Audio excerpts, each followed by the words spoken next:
एक बार एक बहुत बड़ा व्यापारी अपने बेटे को किसी बात से डांट रहा था और डांटते हुए बोल रहा था, तेरी जगह यदि कोई और होता ना तो मरे हुए चूहे से भी पैसा कमा लेता, और तू इतना बड़े व्यापार को भी ठप करने में लगा। एक छोटा सा बालक वहां से जा रहा था, उसने जैसे सुना हमारे नगर का इतना बड़ा व्यापारी अपने बेटे से कह रहा है कि भाई मरे हुए चूहे से भी धन कमा लेता अगर कोई और होता तो, इसका मतलब इसकी बात में सत्यता तो होगी। और उस बालक ने क्या किया पता है?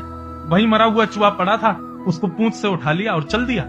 ये भी नहीं पूछा कि कैसे कमाना है, कहां जाना है, क्या करना। बोले नहीं, ये गुरुजी हैं, बहुत बड़े व्यापारी हैं, ये यदि कह रहे हैं कि मरे हुए चूहे से धन मिलेगा तो मिल ही जाएगा, कैसे मिलेगा, कहां मिलेगा, कब मिलेगा, ये पूछना ही नहीं है, चल दो।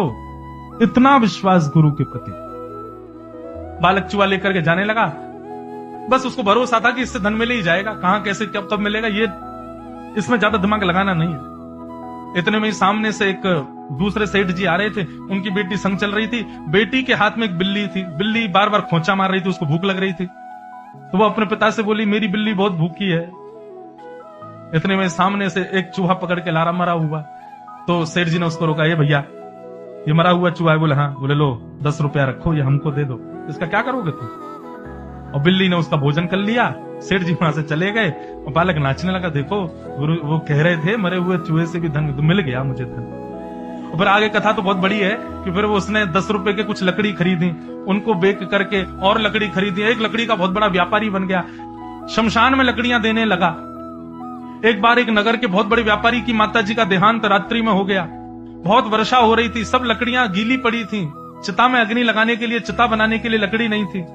सब जगह ढूंढते ढूंढते लोग उसके पास, व्यापारी उसके पास पहुंचा और कहा मैं तुमको मुंह मांगे पैसे दूंगा, लेकिन ये लकड़ी हमको दो, हमको अपनी मां का संस्कार करना है। सूखी लकड़ी उसके यहां से मिली, खूब सारा धन उस व्यापारी ने दिया और उस व्यापारी के धन से उसने और बड़ा व्यापार बना लिया। और एक समय आया कि वह बालक एक उस नगर का बहुत बड़ा व्यापारी बन गया। और जब वो बहुत बड़ा व्यापारी बना तो उसने सोचा अपने गुरु जी को गुरु दक्षिणा तो दे आए हम।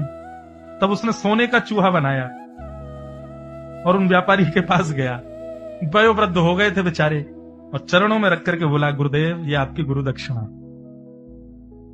बोले मैं तुम्हारा गुरु कैसे? बोले जब मैं छोटा सा था तो एक बार आप अपने पुत्र को डांटते हुए कह रहे थे मरे हुए चूहे से भी धन कमा, वो मेरी पहली कमाई आपकी उसी बात से हुई। आज मैं इतना बड़ा व्यक्ति बन गया केवल आपकी बात पर विश्वास करके, इसलिए मैं आपको प्रणाम करता, और ये मेरी दक्षिणा स्वीकार करो, सोने का चूहा।